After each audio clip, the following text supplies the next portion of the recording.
Yo, yo. Can you hear me?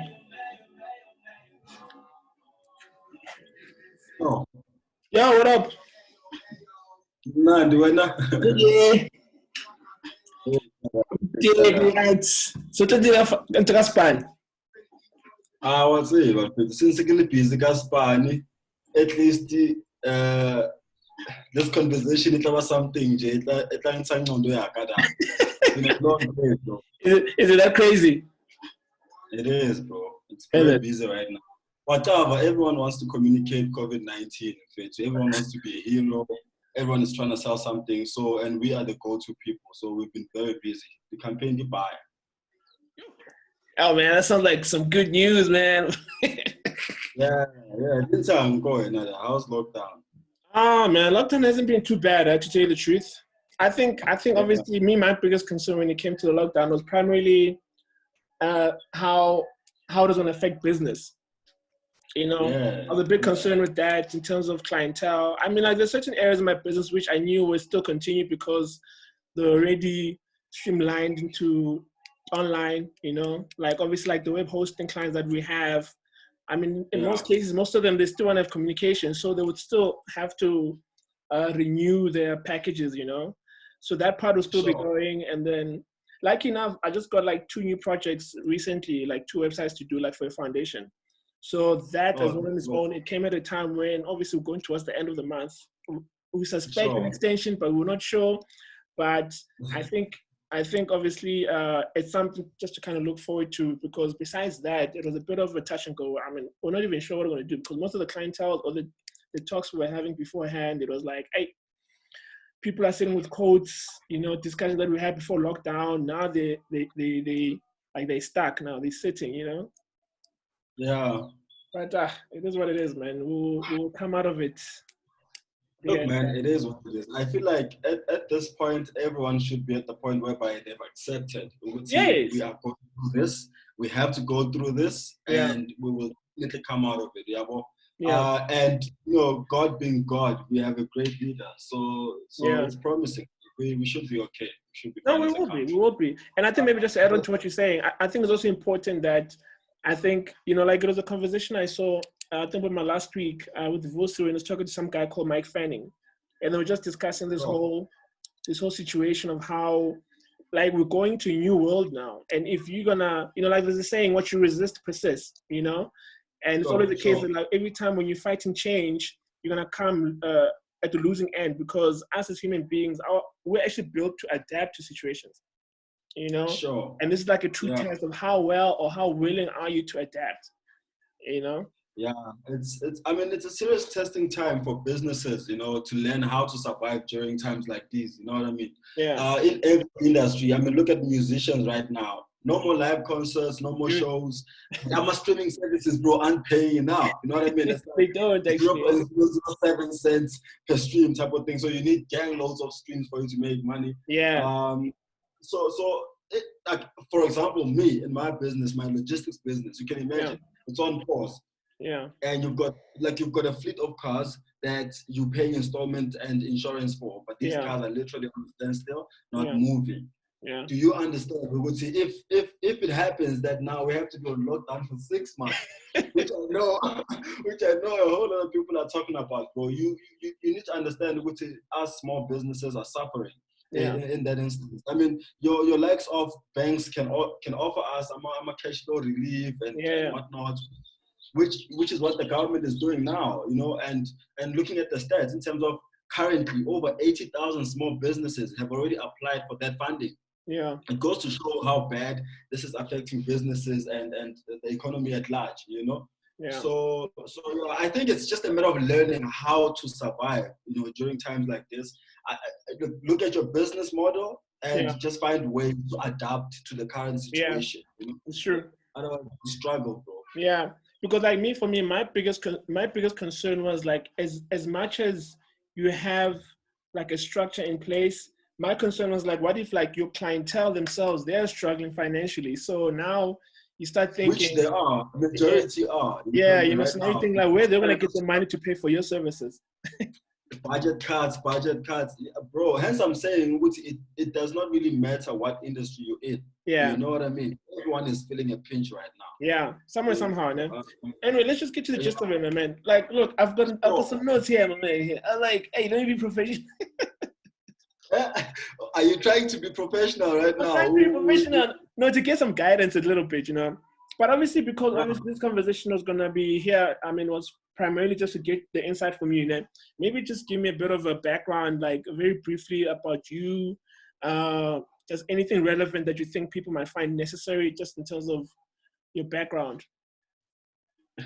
Sure. But as soon as you're a professional, I know. I need to see. I need to see when we're going to the other stuff. We're going to the other stuff. In the sense of humor. So I actually want to laugh right now. So let's just flow with it. Yeah. But anyway, my name is Pontsho, Maphanga. Yeah. I work for an advertising agency called Avatar Agency Group. I've been with them for about 8 years now. Yeah. People always ask me this question, what exactly do you do for Avatar? And I never really. I never, I never, huh? Like they actually ask you that? A whole lot of people. Yeah. You know, so some friends of mine, I've been friends with them for over 5 years. They still don't know what I do for Avatar. I work for that person. So yeah, that's a funny fact. But I never really know how to answer that question, because one moment you find yourself in strategy, one moment you find yourself in creative, one moment, you know what I mean? So you keep moving around. And I think for me, that's one thing that has always been a thing that I go by, you know? A thing of when I get a job, it's not even about what am I getting out of that job, but what am I becoming type of thing. So I've always wanted to find myself in different environments within the workspace or the corporate space, so I can learn as much as I can. Because I had that entrepreneur mentality that I need to know how a business operates holistically. You know what I mean? I cannot find myself in one department, and that's what I'm known for. So I get bored easily as well as a creative, you know. So that's what I do at Avatar in terms of my 9 to 5. But I'm also an entrepreneur, as you know, Cello. I've always, you know, been someone who's in love with business from back in high school. So just to touch on the whole entrepreneur part, what, like, do you think, do you think entrepreneurs are made, or they are born? Entrepreneurship, like having entrepreneurial mindset or whatever it is, like, do you think it can be taught, or is it something that you just naturally have to acquire just from birth? I will go with taught. Okay. And this is my reason. Yeah. When you are born, you don't know anything. Yeah. A circumstance or situation needs to force you into thinking a certain way. Yeah. For example, when I was born and I happened to unfortunately lose my parents at a young age, the age of 12, I literally had no one to ask for bread from. I had no one to ask for assistance from. So I had to make ends meet, you know. And I had a younger sister at the time who I was responsible for. So it was like a child-led family type of vibe for many years. So you can imagine, bro, like literally every day I have to find an innovative way to kind of like make an income or cash, you know, so we have bread and something to eat at home. So it was a thing that was forced onto me. So I had to think like that. So it was a must. Life, it was like like failure wasn't an option at that point, huh? It was a life lesson thing. So life taught me to think that way. And as a result, I turned out to be the person that I am and do what I do. And in terms of people that are born as business people, I don't think anyone is born as a business person or as a doctor or as a musician. These are things that we pick up along the way, and we learn where the teaching comes from. We learn and we master those things, and we just become good at them. But I don't think anyone is born anything. And obviously, we can't take for granted just how influential environments can be important in adding those elements as well. You Definitely. know? Yeah, because I think sometimes, you know, like you get people who they might put it on the person that, no, you're successful because of your parents, or you're successful because you never suffered, or you know, like that whole being growing up with a silver spoon type of mentality. And they're not realizing a majority, or not even a majority, but I think like a lot of successful people also do come from like rock bottom, and then they just work their way up, you know?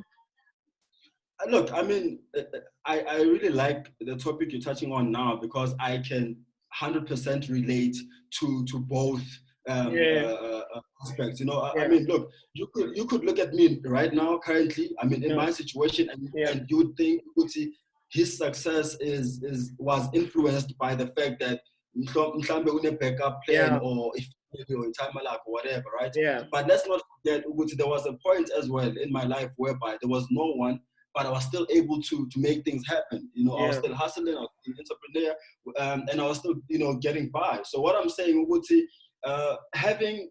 yeah, coming from a family that's well off, obviously it means better opportunities. Of course. Let's just start there, right? Yeah, Obviously, better connects, better opportunities. So we it's got its influence, but yeah, that's not something we need to mainly dwell on and focus on in terms of yeah, what makes a person successful. You can make it from nothing. yeah, You yeah. do not need to come from a rich family or have some sort of trust fund or backup for you to make it. You know what I mean? Like everyone can make it. I Yeah, mean, there are can, so many that's true. beginning stories Yeah, that we read and hear about. You know what I mean? So yeah, I don't think people should compare the two. It's yeah. there. We know it's But there. You know man, what I mean?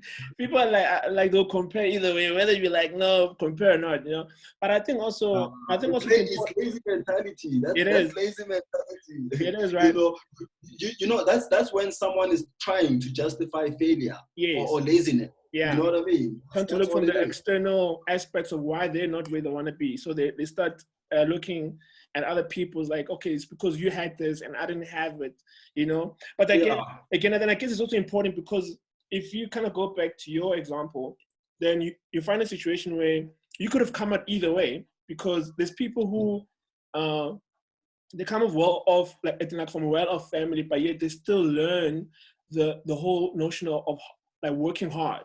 So I guess So, like the environment that you're also in also helps in terms of the kind of person you become because you can be a person who you can come from that family and you become arrogant, you become lazy because everything's handed to you. Or depending sure. also on how it's given to you, you can find yourself being even more of a hard worker because as much as you came from that environment, but that same environment also taught you that nothing comes easy. You still have to work hard for whatever you want. They didn't like they would go. You learn how things are earned, not just given. So I Yeah. guess it also depends So on so kind of so so now whose responsibility is that now? Let's talk about that. you Is know it what I is think. it your parents or Yeah, your own to learn on your own? Whose responsibility is it? you know what? It's a very tricky question or answer because it can come from either way. And obviously, from my own perspective, I would say that Mm-hmm. it's a 50-50. It's almost like that whole thing like why is somebody a success or a failure? And I think somehow you can blame somebody for the reason why they're a failure, but you also cannot blame them because maybe they do not know that they do not know, type of thing. There's no right, there's no wrong. You know what I'm saying? Like it's very tricky, and I guess it Yeah, depends which side I'm you're gonna with you. lean more towards. Because I could literally say, So, like I'm in the same circle with certain people, but then you might find I was able to achieve one, two, three, unlike somebody who I grew up with exactly the same way, same environment, yeah, maybe not, maybe sure. like, but how we spend time was different. How we chose to use our time was different. So instead of Yeah, maybe just sitting at a corner, I was maybe looking at, like let me read more or let me spend time with people who are more successful than me. So then again, like that perspective it's tricky because I don't know whether I got it naturally or it's because I saw somebody or I saw something, then I was like, what's on the other side of the coin? Since we're saying we're poor, I want to see how the rich lives. Because like that's how I kind of progressed in terms of I was like, I had friends in Santon, I had friends in Rosebank. So I always want to go visit them because I wanted to kind of compare the two in terms of my livelihood to how they live so that at least I know the difference. They say there's a law of polarity. So as much as there's a night and day, there's rich and poor. So you only know you're sure. poor because you know how rich looks like. And then Yeah, there's night, you yeah, know what I'm saying? So as much as sure, there's good and bad, if there's bad, if you can call this situation bad, it means that you know that there's a good side to it as well in terms of like sure. polarities, that like there's an opposite to Yeah, everything. So I totally think with you. Yeah. knowing that, so basically awareness was a big thing, which I think a lot of people were not subjecting themselves to. Because I think which is why, I mean, like travel is one of the things which help you with that as well. because when you travel, you create a bigger awareness of things that you may not know. You know, reading is also important. And I think people never understand the importance of reading, because they think when you read, you just read. And I think reading is just walking somebody's path without actually having walked it, you know, because they say successful people left clues, right? Sure. You know, so I think reading just helps you to kind of just be aware of certain things that you may not have personally gone through, but because they did, now you kind of become more connected. Yeah. Funny enough, you're talking about you know, a topic of reading and whatnot. So I'm one person who's never really been to like into it, reading, so forth, right? Which is bad. And I'm regretful right now. Dude, okay, but just before continuing, I would like, I don't like reading books either. I'm bad at reading. So, but the point I was getting at when I said is this: some of us, there came a point in time in our life whereby there was no time to sit down and read a book, bro. You know what I mean? Like each and every minute that you get to yourself to think, you need to think of where your next meal is coming from, or how to come up with a solution to a problem or a crisis that you're facing. Because on a day, like literally every day was a crisis. So you know, we never had that privilege. Which goes back to what you know, our topic of privilege and non-privilege in terms of the influence it has on your progress and success. Many people cannot afford, you know what I mean, to travel the world and see different things and how people do things differently in different countries and whatnot. Some of us, they're privileged in exactly. In life, you know? So yeah, I think slowly but surely we answering that question in terms of does it then come with influence coming from a well-off family? But then again, I think it's also a real thing. You need to like have a desire to kind of want to know. Let me say, you know. Sure. And I think primarily that happens when you start asking why a lot. When you keep questioning things around you, it pushes you to seek answers. You know. And when you try to seek answers, that's when you start being aware of certain things. You start getting new information. You start leading yourself to different experiences, which in its own, it can make you a better person. You know what I mean?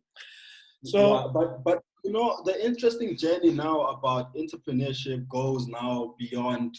You see now we were at the foundation phase, right? Of basically what makes an entrepreneur. Are you born one, or are you taught to become one? And also what influences actually comes with, you know, your success, you know, in that venture or whatever journey. You know, Silo, I just wanted us to also talk about the issue of entrepreneurship, what it is and what it means, right? Because right now I feel like you find a whole lot of people, so what do you do? I'm an entrepreneur. And that's simply just an excuse to say, I don't know what I do or what I am. I'm just still trying to figure life out. Or I am just waiting for opportunities which I'm not even chasing or seeking. It can mean anything. Or I have a business that's operating, or I have a website, business cards, social media platforms, but it's not business, which means it's not necessarily even operating. So and it goes with the analogy of let's talk about Christianity, for example. How many people can say they're Christians, but the real question is, are you really Christians? Because I'm really Christian because it comes with its sacrifices and it comes with a lot, and so forth. You know, it comes with a whole lot. So people, it's nice to name yourself something and say, I am like, oh, you know, you call or nan. So what's practice? You know, and it's a painful thing, bro, to be a business person or an entrepreneur. This is the right time to actually discuss this. You know, it's a very painful, challenging and testing thing to be an entrepreneur. It's rough, man. And so, I think, and the biggest question is then what is an entrepreneur? You know, and I think that's the question to you when I say what's an entrepreneur to you. And please define it the way Google and No. Like I wouldn't look, for me, I can only describe it just from experience, like from what I've been through, man. And obviously, look, I think we use the term entrepreneurship loosely because it just describes somebody who was doing everything and anything for themselves without having somebody to tell them what to do, you know? So, but I think as time went by, then people started boxing it in terms of, okay, cool. Entrepreneurship is when you start something from scratch and then you grow it and then you find a market for it and then you find people who give you money for whatever you sell into the market, you know? So it's fair to say that it's subjective to however you want to describe it, because I don't think there's a dictionary meaning of what entrepreneurship is, but in terms of experience, anybody can define it for themselves. You know what I mean? Yeah. So for me, I think it's just been one of those journeys of identity. It's been a journey of self-awareness, trying to fight. Because I think everything that I've learned throughout the past 12 years of my entrepreneurship journey, it's stuff which I don't think I would have learned if I was in a 9-to-5, so to speak. Just because I think I've been able to put myself in positions to learn beyond what I was able to do being stuck in an office, you know. So for me, I think one of the decisions that made me become an entrepreneur was time. I wanted to own my own time, you know, because I realized that working for a boss, which I did I worked for 3 companies at most, and I knew that whole 8 hours, they belong to somebody else. You know, they do not belong to me because I'm exchanging time for money. I wanted money. They own my time for the 8 hours, and then only afterwards I'm able to go. Let's talk about the money, because the money is literally almost 80% of why we do business. The reason. Yeah. You know, and now whilst we're talking about you wanted to own your own time, where look, this thing was supposed to be the other way around, but it's cool. Let's go. It's a conversation. That's why you know, like when I was marketing, I didn't say interview, I said conversation. I had to word it properly because I had to make it sound like I'm not going to be interviewing you. We're just going to be conversing about, you know, like common interests that we have. So now, Silo, I find myself in a situation whereby we in conversation with a whole lot of people, right? Yeah. And we talk about what we do, you know, our professions and so forth. And the name entrepreneur, you know, it keeps popping up quite often. Yeah. Let's say you sit down with that person and you kind of like ask them about their business, what it does, what services they're offering, how it operates, how is it performing, how is it doing, and so forth. Only to find Uguti, that business is still either an idea, or it's there but just not operated. Yeah. We see, they're your company, but I operate. So I think we need to what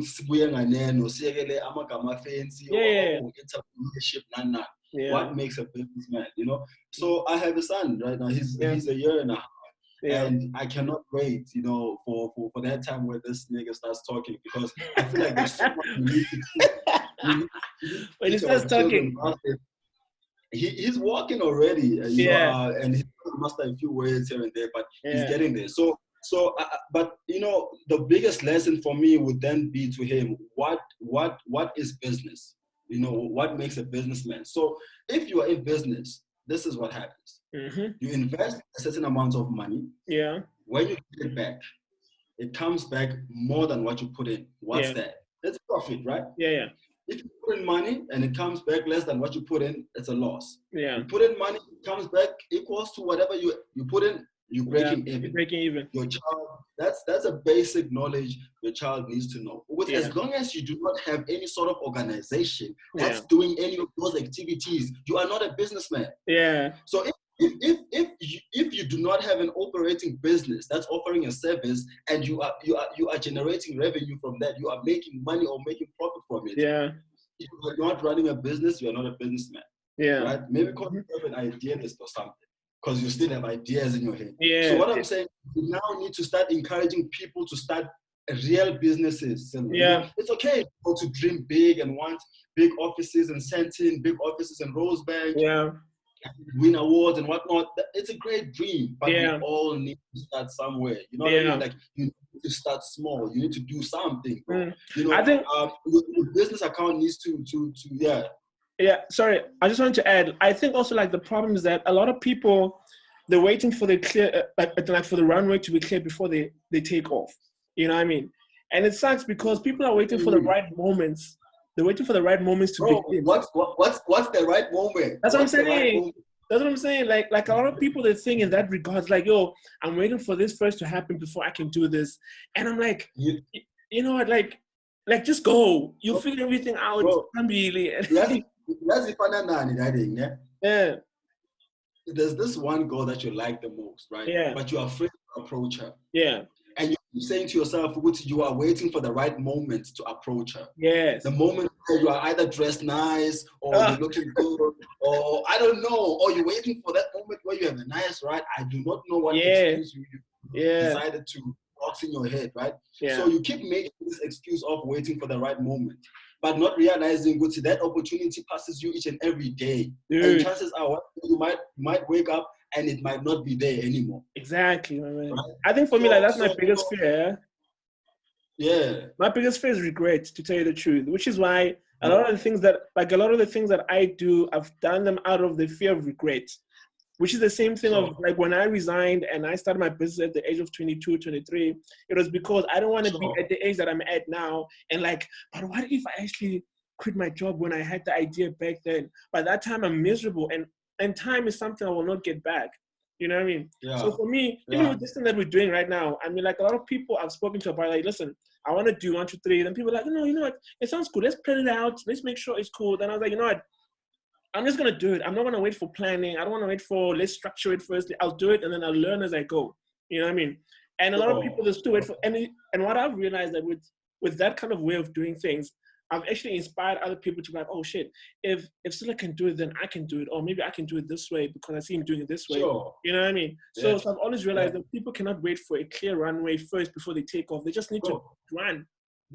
There's no such in life, bro. You know what I mean? Yeah. Life never came with a manual. Whoever wrote the Bible helped us with a bit of a manual.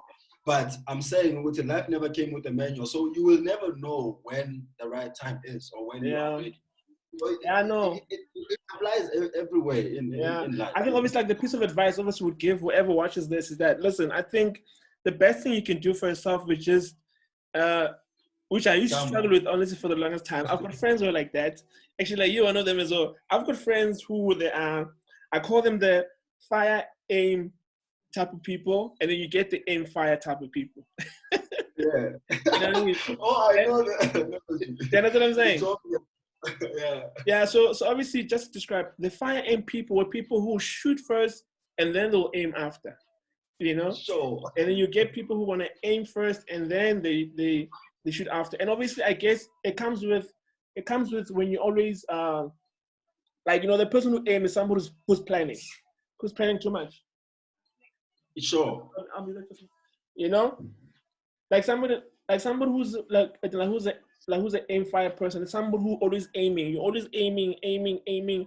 By the time you decide to shoot, opportunity is gone. You know what I mean? And then you get the shoot and aim kind of guy who usually wins the most. And that's how sometimes when it goes back, like going back to your example with the girl and stuff like that, the guys who usually get the girls are the guys who just went in for the shot. Bro, and let's be honest. Yeah. And half the time we look at them from a distance and be like, you know, dude. You never took the shot. That's it. The difference between you and that guy, it's nothing. It's got nothing to do with where you guys come from, what you have, what you don't have. It's all about who took the shot. And it's funny because like, they used to be like, no, maybe like he's more aggressive than me, or he's more, but it's just an excuse that we say to ourselves to make ourselves feel better. You just know that you lost out because you missed an opportunity, you know, because of overthinking, you know, which is a good lesson to learn, you know. But no, man, it is what it is. But now tell me something, man, because obviously we don't have a lot of time, because I know this thing gives me about almost 40 minutes to an hour. Like, let's get into investing. How did you get into, like, what inspired you to kind of diversify your portfolio in terms of trying to figure out, you know what, let me just not put all my eggs in one basket. Let me look at this and this and this and this and this and this. Like, where do you get that notion? Do you think you're inspired from somewhere, or is it something which you naturally were like, you know what, I'm shooting straight for this. I know I want to get into that industry. I want to get into that. There's money there, or, you know, or stuff like that. Like, what is your training thought around that? Look, simple, Silo.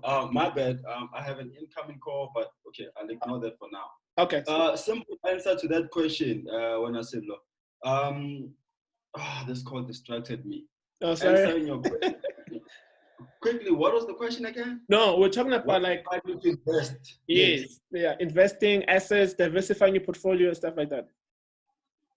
I hated a 9 to 5 so bad, bro, because the pay, takes so long. Yeah. Like, it takes so long to get paid. Like, you're doing all the work every day, but Yeah. you're waiting 10 days to get paid, Yeah. and we like nice things. We want nice things. And I never saw myself as someone as well who could live on a budget. I'm just being straightforward with you, Yeah. I honest. feel you. Because I then decided, okay, cool. I then need to invest in a business that's going to pay me monthly, a business that's going to pay me weekly, a business that's going to pay me daily, Yeah. right? And that's where now the food business came into place. That's why the Uber business, that's why the food business, because in my head, I just wanted, and, it also comes with the amount of responsibilities that I have, in terms of people that are depending on you as a provider. You need to think, you need to always be a step ahead, because you never know what's going to happen the next day. Unfortunately, some of us will be coming from backgrounds whereby we need to be pillars of the family type of thing. So every day you need to find a new way or a new innovative way to make that passive income type of thing. So I just found myself playing in different spaces. But the one thing that I had in mind was I need to make money daily, weekly, monthly. I cannot wait for my Yeah.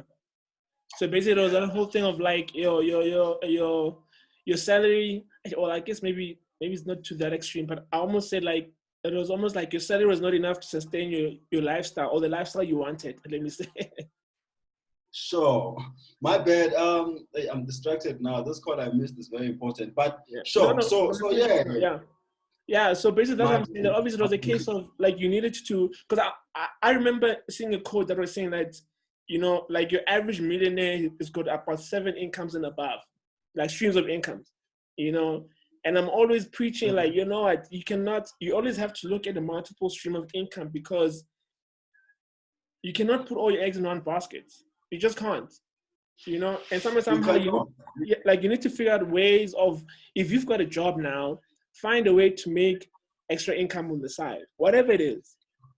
100%. I totally look, Sidlo. Another thing that I would like to touch on is the issue of there's always a reason why we do certain things, bro. Like this business thing cannot be forced on people, right? If we're now, getting a job at Standard Bank, getting that salary, affording that apartment in 4 ways, and a Renault Clio or a BMW, whatever the case may be, and you are comfortable with that life, it's okay. It's completely okay. There's nothing wrong with that. Now we're talking to a completely different individual right now. Someone whom it's a must, bro, to branch yourself out and put your eggs in different baskets. Someone whom it's really a must.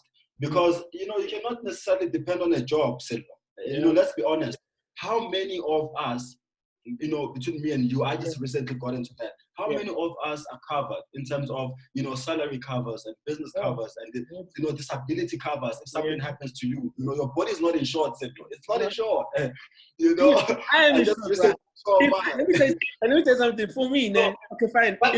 Before I miss my point, listen. Before I miss my point, because I know me and you will derail. So before I miss my point, so like I said, these valuable assets are not insured.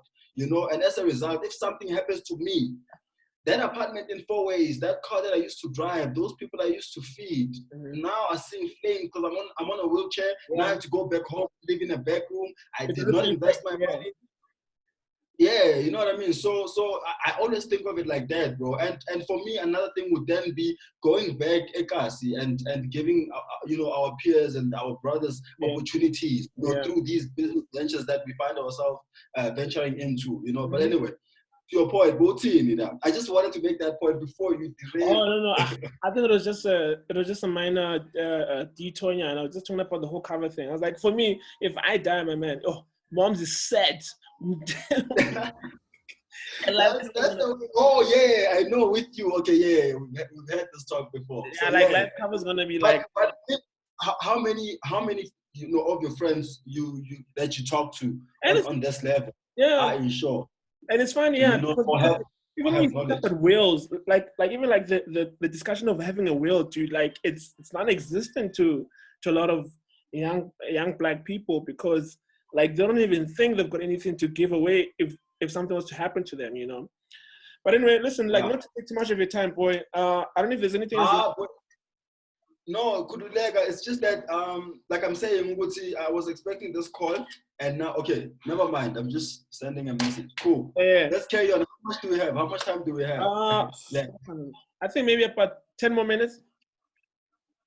10. Okay, cool. No, let's do it. You know, so then I think, I mean, like maybe like with that being said as well. So what would you say? Like, how does one look into diversifying themselves? Do you think they should just do everything and see what sticks, or do you think there's a certain process they need to go through in terms of trying to figure out that aspect of saying, listen, okay, fine, I've got this idea. Like, okay, but how would you advise someone who's got an idea, aspiring idea of doing something? Like, how should they go about it in executing it? Okay, so you must just tell me if you feel like I'm off topic here for a bit. But my response to that, Sindo, would then be there are different types of business people. Yeah. There's the one with an idea. Yeah. And then there's the guy with the money. Yeah. We need to teach ourselves to invest in one another, one way or another. This whole thing of I want to do my own thing, be rich on my own, be boss alone, doesn't work. So you find you would see there are people with dope ideas, brilliant ideas, you know, but they do not have the capital, the funds to back that idea up.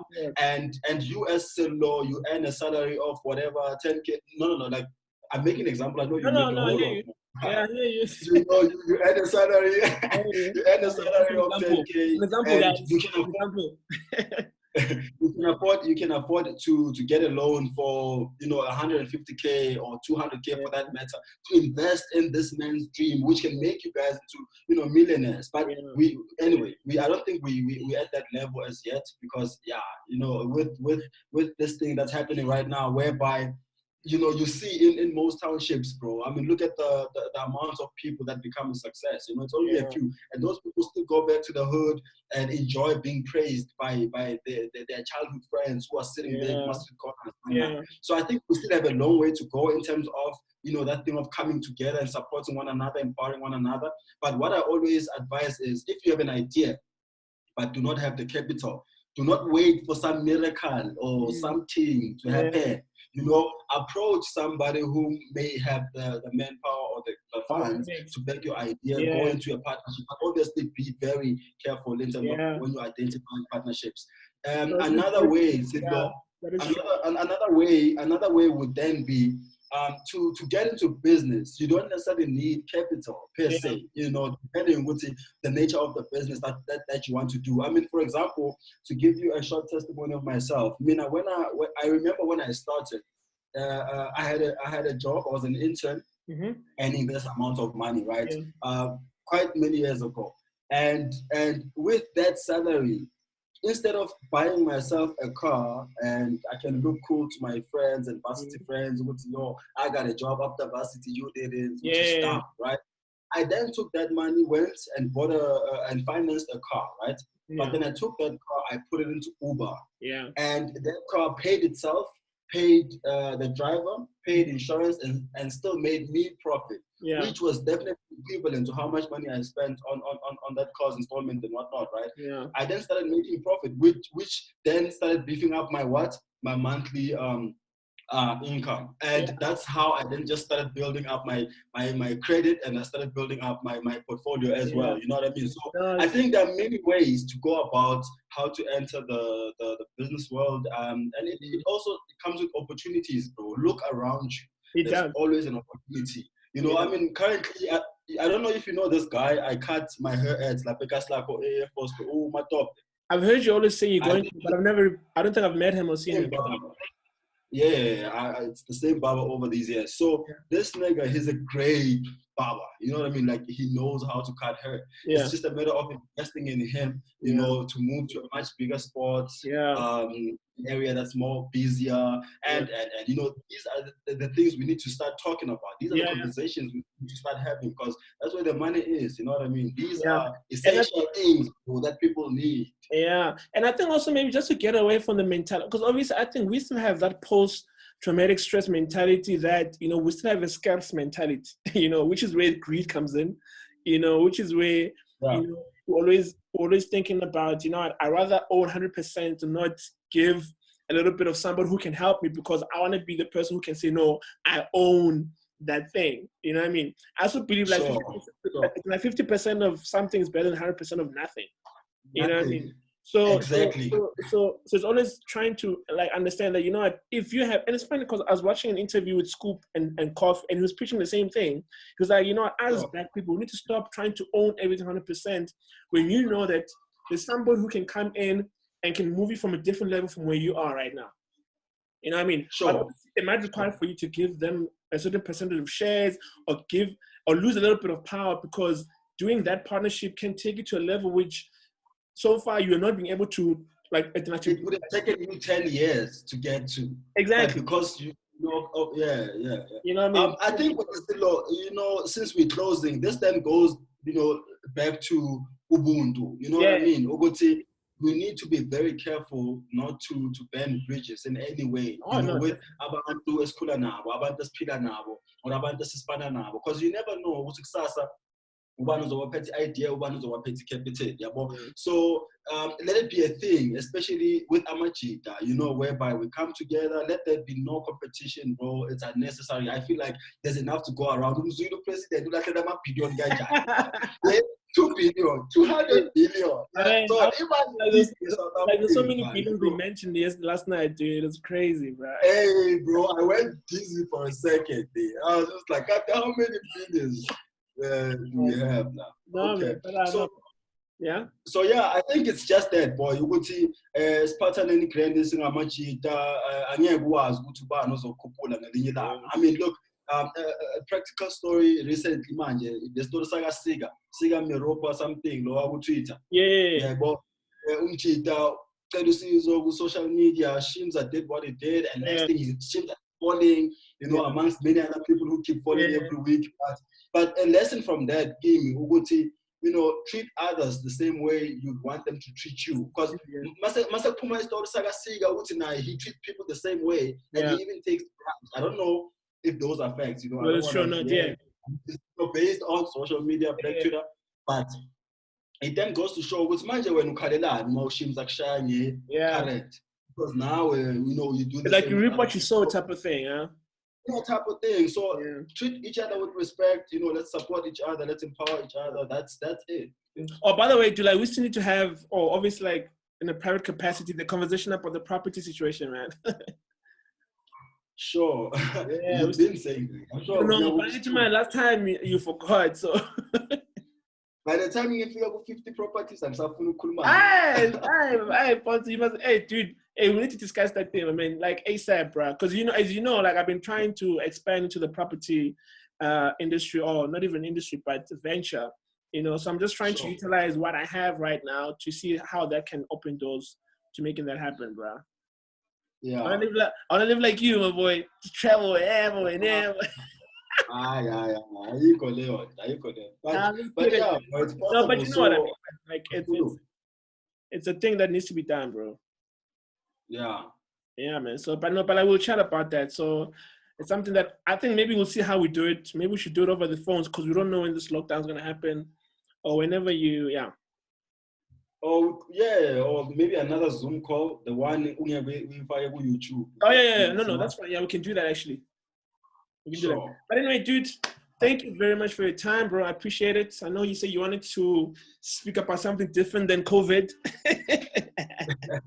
Sure. So hopefully this 40 minutes or so that we had just kind of opened your mind a little bit, and it was a fruitful conversation. But no, I mean, I appreciate your time though, bro. And most importantly, boy, it's got the foundation of everything.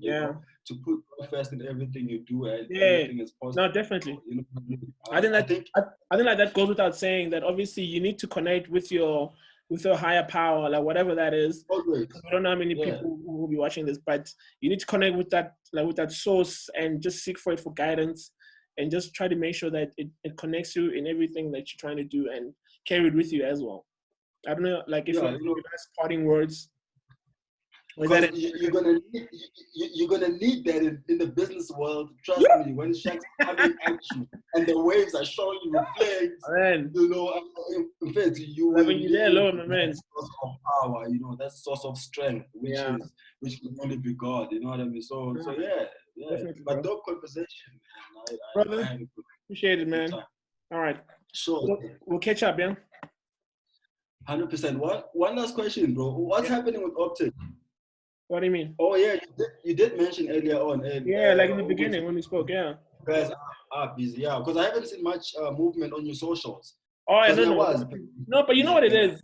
It's that, like, for me, like, just to kind of maybe give a bit of, for me, I think for the longest time, my sustainability Sure. has been through like referrals. Like my business has sustained through referrals. So you find a lot of times when I don't advertise, or like now I don't advertise that much because I'm getting a lot of business from businesses that I've worked with already, or people who have worked with other people. You know what I'm saying? So you find like I keep getting recurring business or new business from existing businesses as well. You know. So Even what's Silo, what's the recipe for repeat business? Just in oh, closing, because the you are recipe big. for I think the recipe for repeat business is getting all the small things right, man. I think first of all, you know, like the small things really count, which I realize is what has kind of, you know, sometimes I've gotten a job which a bigger company could have done, but it's because of these small things like following up, like like emailing back when somebody like requests something, making sure that you put as the priority, calling people back, you know, calling people So back. basically not operating like a small business. No. It's always, I always say it's always under promising and over delivering. We always do that. Yeah. You know what I'm saying? So that has been my kind of USP, like when it comes to that, and I think it has worked well for me because a lot of people, they know that when they want something from me or from Optic Ares, you know, we are gonna over deliver because that's just how, like, the nature of how we operate. Or the people, even the people that I work with, I always try to install that kind of mentality. Like, listen, when we need to do something, we do it. We go all out. You know what I mean? And sometimes and I see that sometimes when like somebody will ask me something and then I get them to them before they expected. They're like, you know, I didn't think you're gonna get it to me back this soon. And it's also even the quality is even great. You know? Sure. So that on its own is how it's always been a case of like repeat business has always been that staying humble to, you know, respecting your clientele, respecting the people you work with as well, being honest, being transparent, and realizing like, listen, we all want to win in this whole thing. And I think like the transparency part is what has actually even helped me in terms of other people. Because for me, you would know this, that, I mean, I'm an agency that even with the people, I've got such a huge database of the people that I work with that I can literally work with anybody in terms of the whole branding and corporate branding stuff. You know, if something that I can't do, I definitely know someone who can do it. You know, So, and it's funny because now this ties into the situation that we're in now with this COVID like situation, because that's how I was working even before. You know, I've got a design. My web developers in Centurion, my designers, I've got a designer in Soweto, I've got a designer guy, I've got a designer there. I just, obviously because they're so packed, because I've tried to move from working in the business to working on the business. Because when I was working in the business, I didn't have the time to get clients because I'm busy designing. I'm working. You know what I'm saying? So I was like, you know, and because I don't have the environment to allow me to say, listen, come work in this space. What are you doing? No, I just left work. I'm trying to run my own company, but I don't have the contacts. You see, like the 12 years in this business has given me contacts. You know what I mean? So because I have the contacts, I've got ways to get jobs, but I don't literally want to do them. Then I just partner up with people like, listen, okay, cool. I'll get the jobs. Then this is how it works. And it's funny because then I always relate to Zibusiso's story because like that's how they did when they started a Sisonke, you know, and they just got like college kids who are just good in development, and then they'll just approach the blue chip companies, you know, who give them this huge budget, and they just get all these youngsters who are passionate about designing. They're from college. They just want work experience. Give them the job. They do it, and then they just package it nicely for the clients. Client pays them, and then with that is a portfolio. They're able to approach other blue chip companies that looks, listen, this is what we did for this company. This is what we can do for you. Oh, we give you the contract. Oh, hey, by the way, you into web design, right? Come, then we've got a job for you. You know? So it's almost like those building blocks that really matter and just maintaining relationships. And I think it is such mentality as well that creates jobs. You know what I mean? Because Yeah, there's so many graduates who are sitting at home, bro. You know, yeah, graphic designers and web developers who are looking for opportunities. And big companies, you need to know somebody who knows somebody who can yeah. know somebody. And they're hungry, So my man. They're hungry. I think that mentality, bro, keep it up. And I know you've been doing it for the past Yeah. 20 years in terms of outsourcing and giving a much opportunity. I even remember when we did the top T gig, Yeah. that commercial, the top T gig with the dancers. Oh yeah, Remember? yeah. 4 years ago. I remember. Yes. And So, just you may look at it and take it lightly, but yeah. you're putting bread on people's table, bro, Yeah, on our no, look, I table. mean, and shout out to you on that one because like you're the one who's who spearheaded that project, and the kids obviously they had to get to what they earned, and I appreciate that whole situation that you did for them, and hopefully they learned something from it as well. I think they definitely did because I bumped into a few of them, Yeah, and the conversation is very interesting. So you don't find those, hey, hot man, this, but it's more, yo, I'm doing 1, 2, 3, 4, 5, yeah, trying to be better, and yeah. so it's quite an interesting thing. No, So man. yeah, I mean, keep it up, No, man, there's still keep so it much for up. us to do, man. There's still so much for us to do. I'm on 2020, even with this whole thing happening, I think there's still it leaves room for creativity for us to think outside the box and see how we can collaborate. Yeah, no, 100%, 100%. All But right, brother. I like that strategy of designers here and there everywhere. So for when it's business as usual, you get a brief, you outsource, All you right. relax. I mean, you don't have to source business right now. What else? Dude, no, but what Apart I'm from saying is that going live. but you do. Like, and for me, it was like, what? I knew my situation because everybody was like, no, why don't you hire? But I'm like, there's times when like we don't have money to pay someone who's in the office the whole day for doing nothing. You know what I mean? Sure. But then it's also better for have somebody on a retain or just have somebody on call. Listen, when I get a job, I'll hook you up. But I can't have you 100. sitting in the office. We spend the whole day. You're on the internet the whole time. We're struggling to get work in. And month end, I have to spend X amount of money to pay you a salary, which I don't have because we didn't get any work. Yeah. You know what I mean?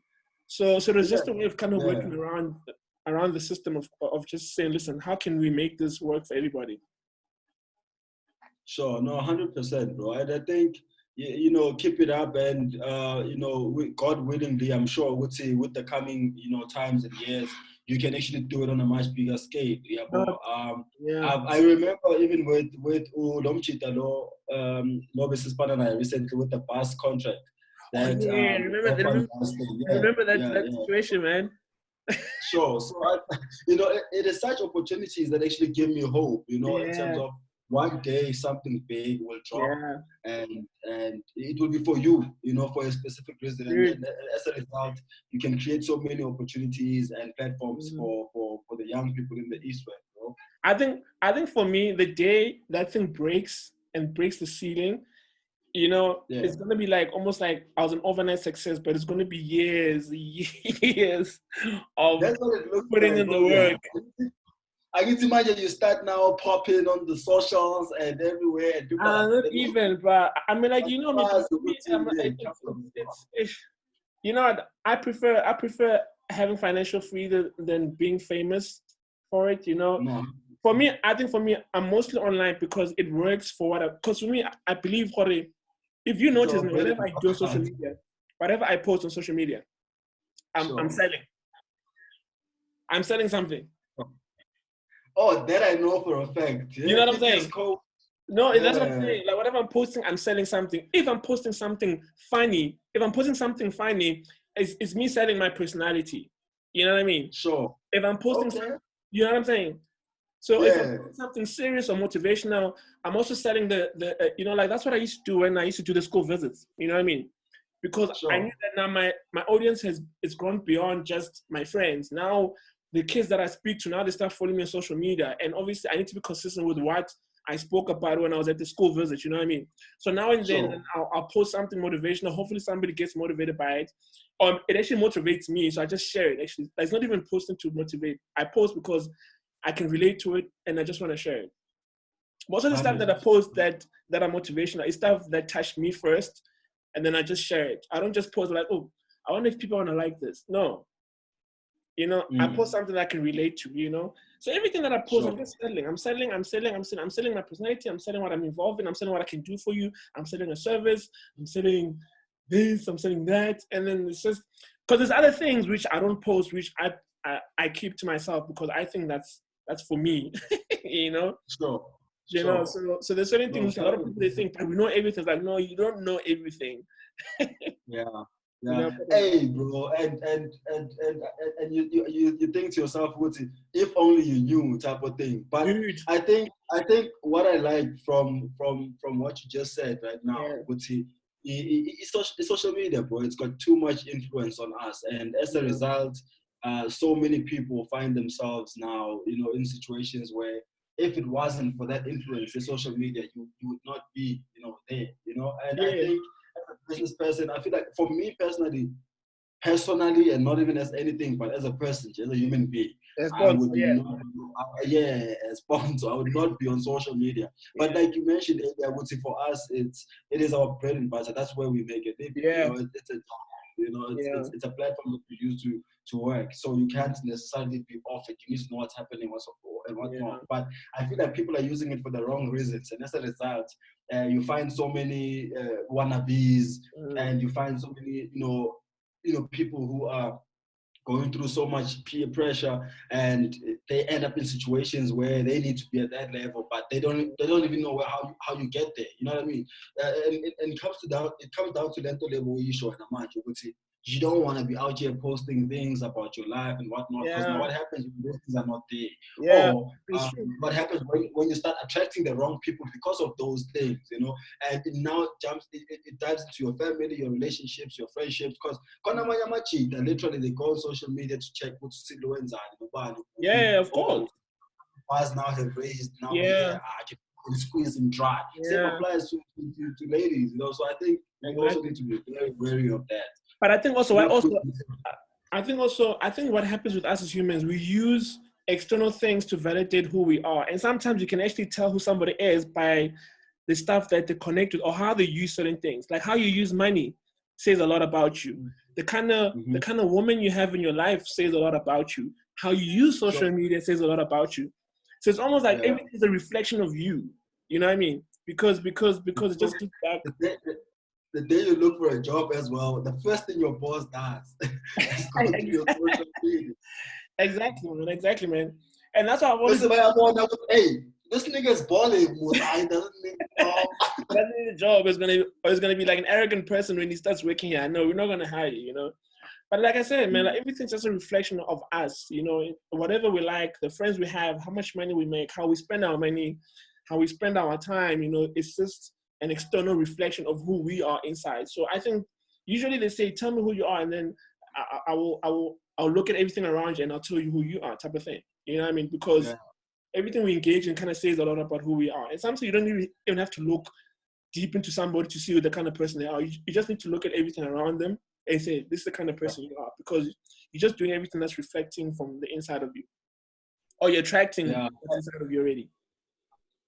Sure, 100%. And I mean, one last thing, bro. You know, we mentioned earlier on, being a business person or entrepreneur comes with certain sacrifices. And the biggest one is definitely discipline. You know, because if you are in business, you cannot find yourself now in a situation where you are biting more than you can chew, which is one thing most small businesses are doing. You know, similar to a relationship with one person, and already that one person is showing you flames, and you're thinking you can juggle on the side. They say, and then you still want to put more people while the one is showing you flames. Yeah, and you had a stress, you know, because, and who was spaghetti. So I think also as a small business, have that discipline. No mispanses are whoa, now I cannot deliver on this one. You know, be honest with yourself. Otherwise, those character reputation, what guys span, either you deliver substandard work or you don't deliver at all. Or you just take me and teach me. I've definitely learned that like in the most serious way, that like I never take more than I can do. So if I can't do something, I will not take it, because it's gonna connect to my reputation. And if my reputation is the what, you know, like somebody said, I think it was what you say, you know what, your reputation is what's gonna get you paid in the next 5 years. Yeah. You know what I mean? Yeah. It's important to keep that intact, because the reputation that you have now is what's gonna bring in money for years to come, because people are gonna look at that. And Like, it takes long to build. It yeah, takes long to build. And that reputation takes long to build and the second to destroy. crazy, man. It's an investment at the end of the Yeah. day. So you have to put in the work. Yeah, dude, we could talk No, forever, man. yeah, no, sure. let me let you go, man. So we'll stay in touch, yeah. All right, bro. Look how fair. I went back to work. You know, bro. Yeah, I do know. By the way, I need to check the interview. Yara Lento, Yara Zibu, and who's that guy? The advertising guy. What's his name? Oh, Mr. Happy Jingler. Yeah. It's No, you now know, at like 6. I've had a class with that guy because when Spoo was running the Leadership 2020 classes, he was our lecturer for the marketing and branding sales course that he did. Yeah. Yeah, so we actually he's actually quite good in what he does. Yeah, What they've done. He's a legend, bro. I know him from many years ago. I think even Z posted something about his first encounter with the guy, you know. Yeah. He's an interesting dude. So you must definitely tune in later on. Yeah, Check it's it at out. 6. It's at 6. Yeah, 6 p.m. 6 p.m. Yeah. All right, cool, man. Let me get ready for that, yeah. Sure, boy. So, man.